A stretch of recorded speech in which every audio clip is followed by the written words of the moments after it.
Growing up in Alaska, Paul Thacker began riding snowmobiles before he could even drive a car. And what had started as just a hobby quickly became his passion. From that point forward, there seemed to be no turning back. Thacker once held the world record for longest snowmobile jump at 301 feet. It's an addiction almost, to the point where, you get a little taste of that adrenaline that you get from racing and competing, and it just kind of snowballs. And to be able to accomplish something that you're scared to death of, it's a feeling like no other. Unfortunately, that love of danger and adrenaline finally caught up with Paul on November 18, 2001, during a routine practice run. I'm pretty sure it was the fourth or fifth jump in a session of practice, and I got a little bit away from the sled, so you're a little out of sync, and I just got a little squirrely. And as I'm landing, I miss the handlebars. So I'm laying on the landing, catching my breath, and something's not right. I mean, I can immediately tell something's not right. I'm like, okay, what's the deal? And it's just hits me that, okay, you can't move your legs. So as I'm sitting there,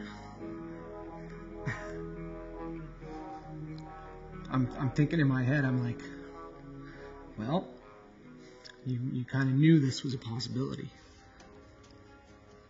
So I was fairly quick to accept, okay, nobody knows what's going to happen down the road, but I know what's happening right now.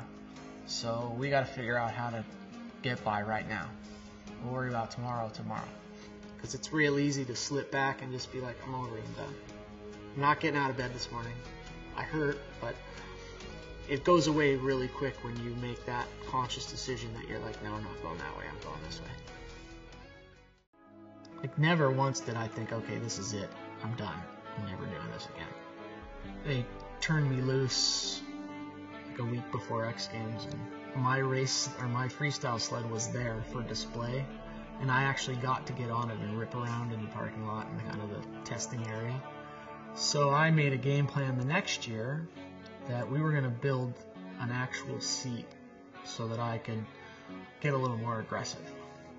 So the folks at Polaris and their engineering department, we actually sat down and they designed a seat and then built it so that I can get in the sled, strap myself in, I got some shocks underneath me, and can ride. And this spring and this winter, I actually, for the first time, I got to race SnoCross at X Games as an adaptive athlete, which was incredible.